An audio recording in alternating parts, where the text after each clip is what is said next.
Good. Well, let's turn to this lament.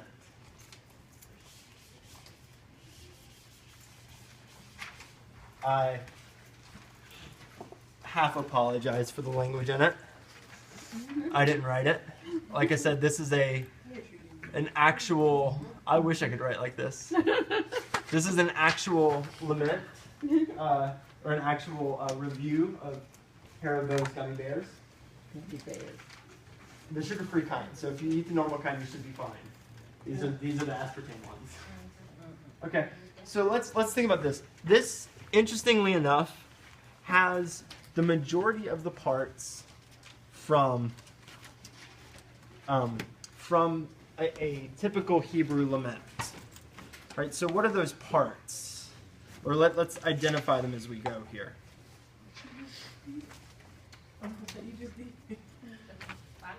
Okay, so actually, whoops, I went too far on the page. Okay, what's the first part of this that we see? Rapture me, O Lord, right? What is this then? Good, this is the invocation, right? They stuck it right in the title. You're calling on God, right? I'm going to need your help. All right, good, what's next? The complaint, right? And this is, kind of the whole thing. I'm going to say complaint. Good. What else do we have? What I took from the part that has, like trust and confidence, I felt like he was trusting more that the devil would help him by sending more minions instead of relying on God to help him out of the situation. That was the only time that he, referenced the Lord when he said, "Rapture me, please." Right. Well, so we're going to kind of like, broaden it out and just say petition for divine help. Yeah. Right. I'm sorry. Let's see, is this it right here? Yeah. Satan and his brave minions. Right, so here we have our petition. What else? There's another part here that this has. Petition for help. Yeah, that petition for divine help.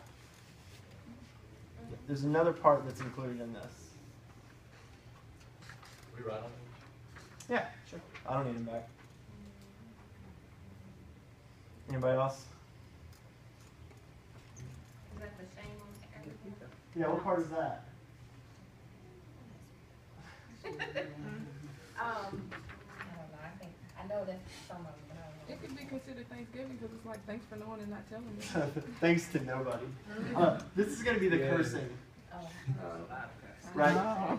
There is, sometimes in laments, we'll see blessings and cursings.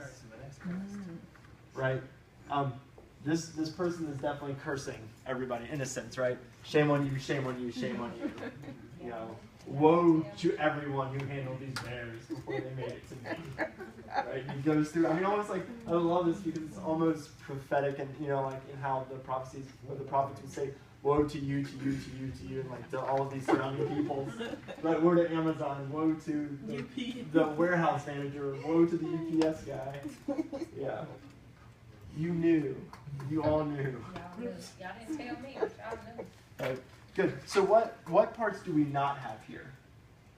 There's two parts to a lament that we don't have. Trust. Good. The confession of trust.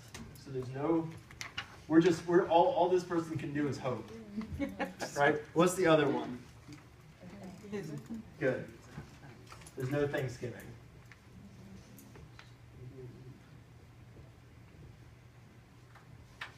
Don't see that either. Good. Now, what's that? You gave it an A, right? Give you this an A? Yeah. Well, I guess I'll contact Craig L. I'll let him know he gets an A. So it could be missing something. The lament doesn't have to have. Yeah, all laments don't have to have all the parts, right? And that's, when you're looking for laments and trying to identify a lament, these kind of four, you will, if they're not complaining about anything, it's obviously not a lament, right? But typically, this is how you'll be able to identify one. It will address God, complain, and ask for help. The trusting and remembering may or may not be in there. The thanksgiving may or may not be in there. But these kind of major parts will be. Good. Now, let's kind of close today looking at the book of Lamentations. right? Because Lamentations kind of is working from this same place of lament that this form is, but in just a little bit more filled out kind of fashion.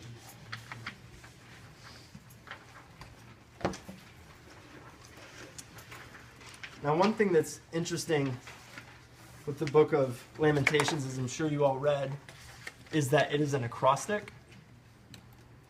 And just to demonstrate that real quick.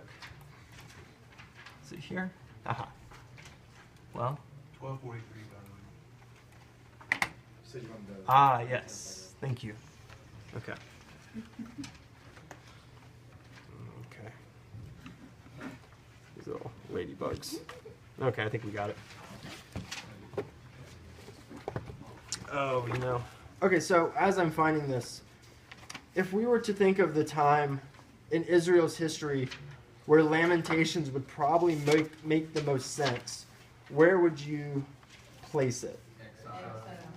Good. Be a little more specific? Yeah. So the book of Lamentations is thought to have been written after the fall of Jerusalem. And this is what the book is kind of clearly referencing.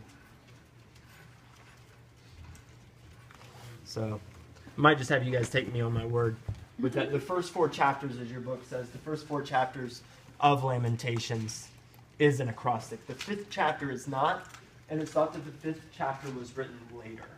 It's kind of a later lament that's tacked onto this, because what we see in Lamentations is those first 4 chapters seem to be referencing the fall of Jerusalem, whereas the 5th chapter seems to deal more with that lament of the return home, right? And things not going as smoothly, and things, the cultic life not returning to its full splendor.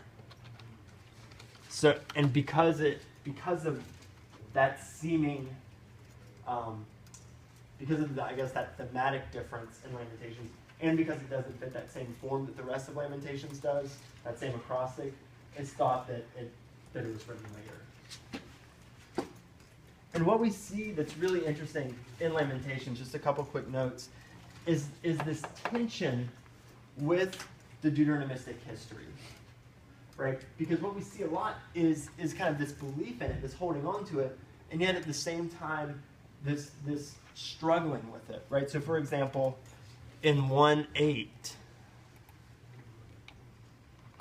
right, we read, Jerusalem sinned grievously, so she has become a mockery, right? It's Jerusalem's fault. It's Jerusalem's fault that this has befallen them, right? We also see that in verse 18. The Lord is in the right, for I have rebelled, right? Speaking collectively, we have rebelled, right? So this affirmation that God is correct, we have just messed up, right? So remember, the Deuteronomistic history is very much working from this perspective of the Lord is not defeated by sending the people into exile. This is the punishment of the people's idolatry. But at the same time, what we see is this huge struggle with the rest of it, right? So for example, in 2:7, the Lord has scorned his altar, disowned his sanctuary, right? That sounds kind of hard to jive with the Deuteronomistic history, right? This idea that everything is leading up to the sanctuary. Why would God scorn his own altar and disown his own sanctuary, right? So that difficulty in understanding the destruction of the temple, right? In 3:18, we get, I know I'm kind of close, right? This is the person lamenting, saying, "Gone is my glory, in all that I had hoped for from the Lord," right? These kind of broken promises, right? The Deuteronomistic history seems to be saying, if we can just centralize worship, if we can just have this temple, then we'll have, this hope from God. And here in verse 18, it's saying that that's gone, right? And even in 4:20, you have a reference. Whoops. Went down too far here. Oops. Oh, it's just not showing me. Oh, interesting. Why is... Huh. Okay, scratch that. Sorry. Again, with Lamentations, you have this this call for people to join in lamenting, right? We have this first person saying, right, what can I say to you? To what can I compare you, O daughter of Jerusalem? Right? But again, we have this call for communal lamentation. Right? And the way that the book of Lamentations ends, the Lord will not reject forever, although he causes grief. For it is not. I'm slightly confused. Wait, for copyright reasons. Oh, they aren't displaying it. Look at the last verse. Sorry, this is why I was confused. Okay, I was like, I know there's more Lamentations in this. Look at the last. Can you read the last line of Lamentations? Lamentation 32. 5. Yeah, read that. 5:32. 5 and 22. Or 21 to 22. Oh, okay. Turn thou us unto thee, O Lord, and we shall be turned. Renew our days as of old. But thou hast utterly rejected us. Thou art very wroth against us. Right. Can I get one who's not in Old English a little bit? Yeah, just verse 22. Unless you have utterly rejected us and are angry with us beyond measure. Right. This is how Lamentations ends. So this is, remember, if this 5th chapter is written after the people have returned and they're disappointed because things are not going well again, the book of Lamentations ends, help us unless you are angry beyond measure and have rejected us forever. Right? So the person in Lamentations there's this, it ends on this incredibly frightening note that maybe 4 or 5? In 5. Oh. Yeah, the last 2 verses in 5. That maybe God has actually just rejected Israel. Wow. Right? Maybe this covenant is broken. Right? Because things aren't going well. It doesn't look like it's going to be fixed anytime soon.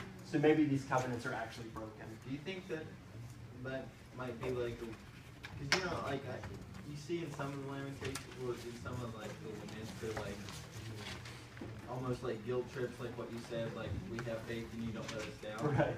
That one, is that kind of saying like, well, if you forgot the covenant, It doesn't like, sound God like doesn't it. forget covenants. It doesn't sound like it as much, just based on the whole rest of the book. Right. Because it leaves that possibility open for God. Unless this is it. Unless you're angry with us beyond measure. At which point. But that's what I'm saying. I feel like that's a guilt trip to God because God doesn't do that. I mean, seriously. Could be. Yeah. No, it could be. It could be like kind of that, like a backwards Right. expression of trust.